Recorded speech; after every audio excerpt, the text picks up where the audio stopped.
Welcome to me, Mooney and Magic. Let the magic begin. पुराने वक्तों की बात है कि एक वसी सल्तनत के बादशाह की 3 बेटियां थीं। तीनों बेटियां चांद के जैसे चमकते चेहरों वाली, कलियों की मानंद नाजुक और दिल की अथाह गहराइयों से बाप से मोहब्बत करने वाली थीं। एक दिन बादशाह ने सोचा कि वो अपनी तीनों बेटियों को आजमाएगा ताकि मालूम कर सके कि तीनों में से कौन उससे सबसे ज्यादा मोहब्बत करती है।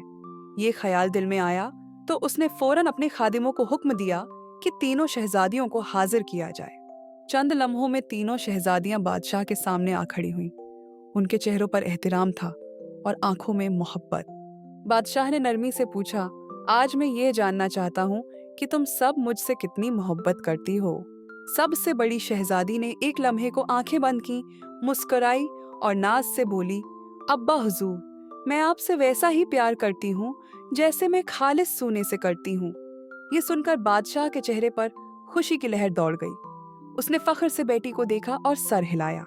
फिर दरमियान की बेटी ने अपना आंचल समेटा, नजरें नीची की और धीमे लहजे में कहा, मैं आपसे वैसा प्यार करती हूँ जैसे मैं कीमती हीरों से करती हूँ। इस बार तो बादशाह पहले से भी ज्यादा खुश हुआ। अब सबसे छोटी शहजादी की बारी थी। वो आगे बढ़ी और कहा, अबा हुजूर, मैं आपसे वैसी ही मोहब्बत करती हूँ जैसी कि मैं नमक से करती हूँ। ये सुनकर बादशाह गुस्से में आ गया। तुम ऐसा कैसे बोल सकती हो? यानी तुम्हारी नजरों में मेरी अहमियत एक आम सी चीज नमक के बराबर है? बादशाह इतने गुस्से में था और शर्मिंदा भी था कि उसने अपनी बेटी को महल से निकालकर सिपाहियों के हाथ घने जंगल में भिजवा दिया। उदास और ठुकराई हुई शहजादी जंगल में तन्हा चलने लगी। हर तरफ ऊंचे दरख्त, झाड़ियां और अनजान साए थे। उसके दिल में डर और कदम लर्जे हुए थे। जंगल की खामोशी में कभी पत्तों की सरसराहट थी तो कभी दूर कहीं किसी जानवर की धाड़ सुनाई देती थी। खौफ ने उसे घेर लिया था। वो एक पुराने दरख्त के पास पहुंची जिसके तने में एक गहरा खला था। वो उसी खला में छुप कर बैठ गई।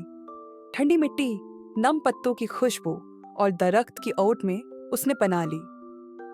अचानक दरख्त के करीब एक घोड़ा आकर रुका। घोड़े पर से एक खूबरू नौजवान मर्द नीचे उतरा। उसकी आंखों में हैरत और चेहरे पर नरमी का अक्स था। उसने शहजादी को दरख्त के तने में छुपे हुए देख लिया था। वो शहजादी के करीब गया और बोला, मैं एक दौलतमंद ताजिर हूँ और पड़ोस की सल्तनत में रहता हूँ। तुम इस घने जंगल में आखिर अकेली क्या कर रही हो? शहजादी ने लरजती आवाज में अपना हाल सुनाया। सारा दुख, सारी तन्हाई और वो प्यार जो उसके दिल में था मगर जिसे उसका बाप समझ न सका। ताजिर ने उसे दिलासा दिया, एक दिन वो जरूर समझेंगे। उसने शहजादी से कहा कि उसका यहाँ जंगल में अकेले रहना खतरे से खाली नहीं, लिहाजा वो उसके साथ चले। शहजादी राजी हो गई। दौलतमंद ताजिर उसको अपने साथ बिठाकर अपनी आलीशान हवेली ले गया, जहां उन दोनों की धूमधाम से शादी हुई और वो हंसी खुशी रहने लगे। वक्त यूं ही खामोशी से गुजरता रहा।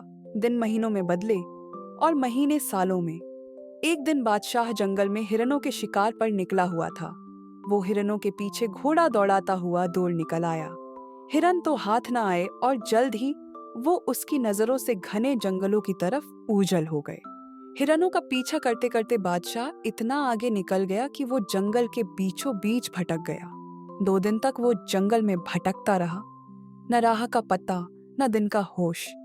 प्यास, भूख और थकन ने उसे नढाल कर दिया। फिर तकदीर ने एक नया मोड़ लिया। तीसरे दिन वो एक आलीशान हवेली के सामने पहुंचा। वही हवेली जहां अब उसकी छोटी बेटी आबाद थी। भूख और थकन से चूर बादशाह दरवाजे तक आया, खुद को संभाला और जवान मालिक के सामने अपना तारुफ करवाया। मैं इस सल्तनत का बादशाह हूँ और मदद का तलबगार हूँ।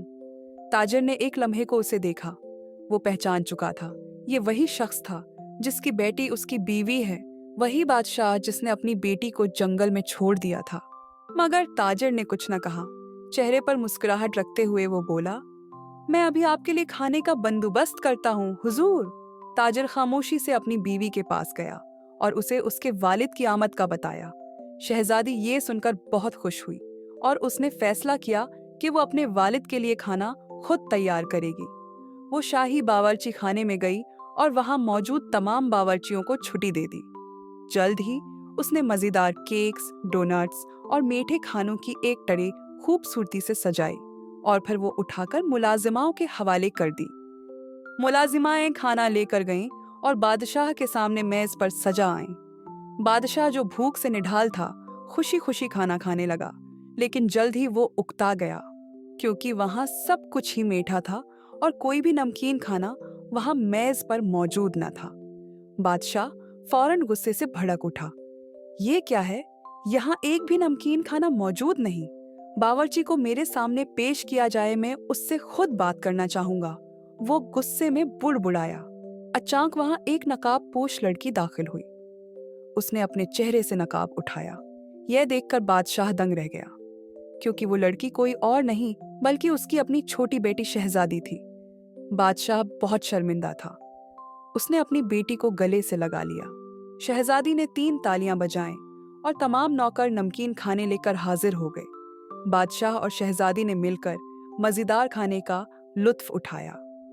शहजादी ने अपने वालिद को बताया कि आबा हुजूर, जैसे किसी खाने में नमक जरूरी है, बिल्कुल इसी तरह से आप मेरी जिंदगी में बहुत अहमियत के हामिल हैं। बादशाह ने अपनी बेटी से माफी मांगी और उसे कहा कि ये वो उसकी सबसे समझदार और मुखलिस बेटी है, और इस तरह बादशाह ने अपने दिल से गलत फहमी को निकालकर फिर से अपनी बेटी को अपना लिया।